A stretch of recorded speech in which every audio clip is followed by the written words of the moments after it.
Esta capela de Nossa Senhora do Rosário veio da igreja dos jesuítas à volta de 1760, quando o Marquês de Pombal extinguiu a Companhia de Jesus, enfim, conseguiu do Papa a extinção da Companhia de Jesus, que é mais correto assim.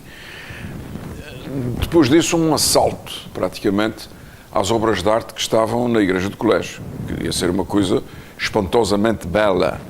Se virmos este altar barroco, começa por, no seu coração, ter o coração de Jesus, uma espantosa ornamentação, tudo em madeira, claro, mas parecendo a fazenda dos reposteiros que abrem um sacrário com imagens de anjinhos de várias idades que voam por cima do sacrário aos pés da Virgem Maria do Rosário e o Menino Jesus. Claro que a origem desta capela não é esta. Portanto, se em 1760 vieram para aqui este retábulo, veio para aqui este retábulo e estas imagens, aliás, não eram estas as imagens que estavam aqui. As imagens que estavam aqui eram de dois santos completamente diferentes. Não sei se por qualquer razão foram tiradas ou por razões estéticas. A Dona Maria Luísa Costa Gomes orientou o Padre José Ribeiro, o Sr. José Ribeiro, na ornamentação desta igreja. Portanto, se virmos todo este altar, este riquíssimo retábulo, talvez o mais bonito retábulo que houvesse na capela, na igreja do colégio, dos jesuítas, os santos que aqui estavam era São João Batista Machado, um jesuíta terceirense, martirizado no Japão, e a outra de São Luís Gonzaga. Já não estão aqui estas imagens, estarão noutros altares, havemos de vê-lo. Mas, como digo, este altar não era de Nossa Senhora do Rosário, era o altar de Jesus Cristo da Chaga do Lado. Nós vamos ver a imagem que foi retirada daqui, na altura, considerada menos rica, que não é. Para mim, faria todo o sentido estar aqui. Quem fundou esta capela foi João Gonçalves Alvernaz, o Tangedor. Tem uma história interessantíssima, porque ele é um dos pingados de Vila Franca do Campo. Ponta Delgada era uma simples vila, em 1499, e que obedecia a Vila Franca do Campo, que era a capital, onde residia o capitão notário, o Câmara, Rui Gonçalves da Câmara, João Gonçalves da Câmara, Manuel Gonçalves da Câmara. Foi uma dinastia de câmaras que governaram esta ilha, precisamente até o Marquês de Pombal, que é que extinguiu as capitanias. João Gonçalves Alvernaz não era de cá, portanto, estamos a falar nos primeiros povoadores da ilha de São Miguel. Seria talvez espanhol. Ele ficou conhecido na história como o Tangedor, que tocava muito bem guitarra, ou viola, não sei. E fica na nossa história como um dos primeiros vereadores da Câmara Municipal de Ponta Delgada. Câmara Municipal de Ponta Delgada, ou Câmara de Ponta Delgada, com o foral de vila desde 1499. Portanto, nós estamos a falar aqui, quando ele faz o seu testamento em 1516, dá 23 alqueires de terra para a fundação desta capela. Claro, para ser aqui sepultado, como acabou por ser. Mas se nós repararmos, em 1516, Ponta Delgada nem sonhava a vir a ser uma vila principal, nem uma cidade, muito menos. Porque Vila Franca é que era, e Vila Franca só é destruída em 1522. Portanto, 1516, o Tangedor faz um testamento a dizer: eu quero, na igreja, construir uma capela a Jesus Cristo da Chaga do Lado. Então, Jesus da Chaga, não é? Da Chaga do Lado. Não é das Chagas. Havia outra igreja das Chagas em Ponta Delgada, mas que não tem nada a ver com esta. Este aqui é Jesus Cristo da Chaga do Lado. E então, isto o que é que quer dizer? Quer dizer que os de Ponta Delgada já estavam pensando em fazer alguma coisa contra a Vila Franca. Aliás, a alfândega de Ponta Delgada já começa a render mais dinheiro que a da Vila Franca. Isto é uma espécie de toque de finados relativamente à capital. Mas em 1522 é destruída toda a capital, morrem 4.000 pessoas e, consequentemente, cerca de 4.000 pessoas em toda a ilha, e, consequentemente, Vila Franca deixou de ter hipótese sequer de ser a capital de São Miguel. Mas voltando ao Tangedouro, o que é que acontecia? Os vereadores da Câmara de Ponta Delgada, entre eles o Tangedouro, João Gonçalves Alvernaz, eram obrigados, todos os anos, na cerimónia do Corpo de Deus, que era a procissão mais importante que havia em Portugal. Em Portugal e certamente em toda a cristandade, porque era o Corpo de Deus, era o símbolo máximo do cristianismo pós-pagão. E então, os vereadores de Ponta Delgada sentiam-se humilhados. Bom, tinham que arranjar fatos novos, tinham que levar, enfim, os seus melhores atavios, as espadas de cerimónia, etc., etc., para se incorporarem na procissão atrás dos vereadores de Vila Franca do Campo. E, claro, eles não suportavam isto, não é? E o que é que acontece nesse ano? Que certamente será por volta dos tais 1516, nós não sabemos bem em que ano é que isso aconteceu. Eles incorporam-se na procissão do Corpo de Deus, mas os vilafranquenses já estavam com ciúme da riqueza dos vereadores da Câmara de Ponta Delgada. E então, o que é que eles se lembram? Os vilafranquenses, toda a gente tinha que levar umas tochas acesas e começam a pingar o fato novo que o Alvernaz, o Tangedouro, levava na procissão. Nessa altura não haveria opas, levavam os seus fatos domingueiros, e nesse caso, sabe-se, a história diz que era um fato novo, e eles começaram a pingar com cera os fatos dos vereadores da Câmara de Ponta Delgada. É claro, quando o Tangedouro descobre que o seu fato novo está tudo pingado de cera e percebe que a coisa é feita de propósito, arranca da espada, os outros de Ponta Delgada arrancaram todos a espada e começa ali no meio da procissão de Corpo de Deus, que aliás era crime, não se podia fazer isso, mas aconteceu, e eles começam a espadeirada uns nos outros e a fugir para o barco, porque a vinda de Ponta Delgada para Vila Franca era pelo mar. E então quando eles, claro, a procissão de Corpo de Deus estaria a passar talvez pela Misericórdia, perto ali do porto do Corpo Santo, e eles, à espadeirada, sempre a defenderem-se, metem-se no barco e vêm para Ponta Delgada, talvez feridos, a história não reza que tenham sido mortos muitos, e em Vila Franca ficaram conhecidos pelos pingados. Os pingados era, digamos, um apelido, uma alcunha dada pelos serrotinos. Os vilafranquenses têm a alcunha dos serrotes, não é? Os serrotinos, como dizia o Dr. Sousa de Oliveira. Mas, claro, quando eles chegaram a Ponta Delgada, vinham todos indignados, era gente rica, porque Ponta Delgada já tinha provado que era uma terra fertilíssima, os arifes, a relva, a covoada, as fajanjas, etc. Tudo isto produzia imenso cereal que se exportava para Lisboa e para o Reino, e, consequentemente, era gente que tinha muito dinheiro, e eles meteram logo na cabeça arranjar um barco, e um deles, o Jorge Velho, que também está sepultado aqui na igreja, nós havemos de ver a capela dele, que também era um dos pingados de Vila Franca, e foram para Lisboa, com o dinheiro que fosse preciso, comprar o alvará de Vila para Ponta Delgada. Portanto, Ponta Delgada é levada à Vila em 1499 e, a partir daí, claro, toda a emancipação em relação à Vila Franca começa a explodir. Seriam poucos, isto era um pequeno lugar, ermo, como diz o Frutuoso, mas já com muita gente vinda de fora para trabalhar e para residir aqui, e, consequentemente, começaram a juntar-se e conseguiram do rei Dom Manuel o alvará de Vila para Ponta Delgada. Claro que os vilafranquenses ficaram furiosos com isso, porque perdiam o território todo, que Vila Franca abrangia a ilha toda, não é? Depois começou a sair para a Ribeira Grande, começou a sair para Ponta Delgada, e Ponta Delgada, como sabem, vem do Livramento até aos Mosteiros, passando pelas Bretanhas, etc. E, portanto, era uma talhada muito grande da ilha que ficava sob a jurisdição de outra vila que não Vila Franca, e, portanto, os dinheirinhos que iam para Vila Franca deixaram de ir. Isso enfureceu os vilafranqueses, deu origem a várias cenas de pancadaria entre eles. Os mancebos de Vila Franca vinham atacar os de Ponta Delgada, os de Ponta Delgada tinham que se defender, etc.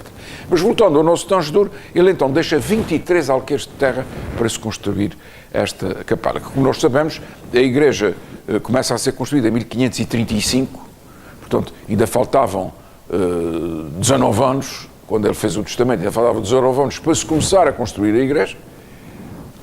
Portanto, isto já era a ideia que eles tinham de construir uma igreja que fosse maior que a igreja de Vila Franca e que desse uma imponência à Ponta Delgada que Vila Franca não tinha para retirar da jurisdição de Vila Franca. Portanto, aqui é construída a capela, aqui é sepultado o próprio Alvernaz, o genro do Alvernaz, que é uma pessoa do continente também, eles eram, portanto, dos primeiros povoadores, vieram de fora. Aqui o genro era da família Caiado, portanto, Francisco Dias Caiado, que foi sepultado aqui, foi vereador e juiz em Ponta Delgada em 1543, portanto, 2 anos antes desta igreja começar a construir-se, e o próprio genro dele, um António Monforte, também se sabe por testamento que foi sepultado aqui. Mas isto era, digamos, a capela daquela família, dos Alvernazes, dos Caiados, dos Monfortes, que aqui foram sepultados até os dias de hoje. Os Andrades Botelhos descendem dessa família, os Francos Ferreiras descendem dessa família. Portanto, há imensas famílias em Ponta Delgada que são descendentes e que, se provassem naquele tempo que tinham direito a isso, seriam sepultados aqui e não no covão da fábrica, que é no princípio da igreja, onde só eram sepultadas as pessoas comuns que não tinham estes privilégios. Mas chegamos a 1760, o Marquês de Pombal faz uma revolução, tinha havido o terremoto de 1755 que destruiu Lisboa e grande parte do país, foi uma das maiores catástrofes contra o nosso património que aconteceram, e os jesuítas cometeram uma imprudência. Os jesuítas declararam guerra ao Marquês, que não gostavam dele, evidentemente, eles dominavam, eles eram confessores da rainha e do rei e tal, e portanto dominavam um pouco a família real, e o Marquês não tolerava isso. O Marquês queria ser ele a mandar, porque ele trazia ideias da Áustria, trazia ideias da Inglaterra, onde ele tinha sido embaixador, e portanto queria modernizar o país, e os jesuítas não deixavam. Quando os jesuítas, depois do terremoto, começam a dizer que o terremoto era um castigo de Nosso Senhor, quando já se sabia, os cientistas já sabiam que aquilo era uma coisa natural, não tinha nada a ver com Nosso Senhor, eles começam dos púlpitos a dizer que havia um grande pecador no país e que esse grande pecador é que cometia essas vilanias que tinham que ser castigadas e foram castigadas por Deus. O Marquês achou aquilo um repousadinho dado pelos jesuítas, porque se o ataque era feito a ele, ele começou a envenenar o rei dizendo que era feito ao rei, o rei também não gostou, dá-lhe as possibilidades todas, há negociações com os franceses, há negociações com os italianos, há negociações com o Papa, e a Companhia a Companhia de Jesus é extinta pelo Papa. E extinta, depois cada governo resolveu o seu problema. Aqui em São Miguel e nas outras ilhas, os jesuítas são presos à noite, porque os jesuítas eram muito queridos pelo povo, eram grandes oradores, eram grandes professores, etc. Eles tinham um colégio. Os jesuítas é que mantinham o grande ensino secundário, o melhor ensino secundário que havia no país. E então, à noite, para que a população não soubesse, eles são levados para bordo de um barco de guerra que estava à espera deles ali na baía, que hoje é a Baía da Doca. Naquele tempo era uma baía limpa, sem obstáculos. E até o povo dizia que o Marquês os tinha mandado num barco sem leme e deixado no alto mar para eles ali morrerem. Portanto, essa história verídica e cruel, porque eles, sendo queridos, não houve contemplações, os alunos deles que os adoravam, os pais dos alunos, que tinham sido alunos deles também, certamente que ficaram feridos, mas tinham medo do Marquês de Pombal, que era um ferocíssimo primeiro-ministro, não tiveram outro remédio senão sujeitar-se. E então O pároco da Matriz, na altura, aproveitou esta coisa da igreja ter sido extinta, desacralizada, e não sei se roubou ou se pediu, certamente pediu às autoridades eclesiásticas e civis para que este lindíssimo altar viesse para aqui e fosse aqui colocado com esta imponência e com esta maravilha estética. Pena que as imagens primitivas que adornavam agora é um São José e uma santa que eu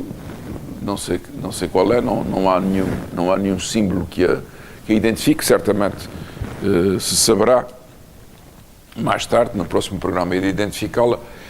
Claro que esta capela não tem só o altar, tem aqui um cadeiral que não é tão imponente como o cadeiral da Capela Mor, certamente que se faziam aqui cerimónias, porque o Alvernaz, quando fez o testamento deixando a esta capela os tais 23 alqueires, mas com uma condição. Todas as terças-feiras tinham que ser rezadas aqui missas por sua alma e dos seus, não é? E era uma missa especial, porque os sacerdotes tinham que se vestir de brocado e consequentemente, às terças-feiras, a família certamente que viria aqui assistir à missa. Naquele tempo, as missas eram muitas, acreditava-se muito que sem oração ninguém se salvava e, consequentemente, era obrigatório nesta capela, Nossa Senhora do Rosário, que fica a norte da Capela Mor, eram celebradas e foram celebradas durante séculos as missas de terça-feira deixadas por João Gonçalves Alvernaz, o tangedor. Aqui nesta parede sul há um quadro gigantesco de boa lavra, não é, enfim, uma obra-prima, mas é um quadro de boa lavra. Ignora-se praticamente quem seja o autor. Ele é muito grande, é Nossa Senhora sentada a bordar, o Menino Jesus, São José a trabalhar, enfim, sob a vista paternal de Deus, que é louvado pelos anjos. O quadro está em muito mau estado, talvez merecesse uma recuperação, porque já há tantos laboratórios nestas ilhas capazes de fazer um restauro, não deve ser coisa barata, embora não seja, como digo, uma obra-prima, mas é uma obra que merece ser recuperada e mantida. Aqui temos mais um lampadário, portanto, todas estas capelas eram iluminadas permanentemente com azeite fornecido pelos tais 23 alqueires de terra. Um alqueire de terra em São Miguel da Vara Grande tem 1.393 metros quadrados, portanto tem uma área muito grande, e 23 alqueires de terra muito mais ainda. Consequentemente, o rendimento desta capela era um rendimento suficiente para manter os sacerdotes, para manter, enfim, as necessidades de iluminação e de conservação.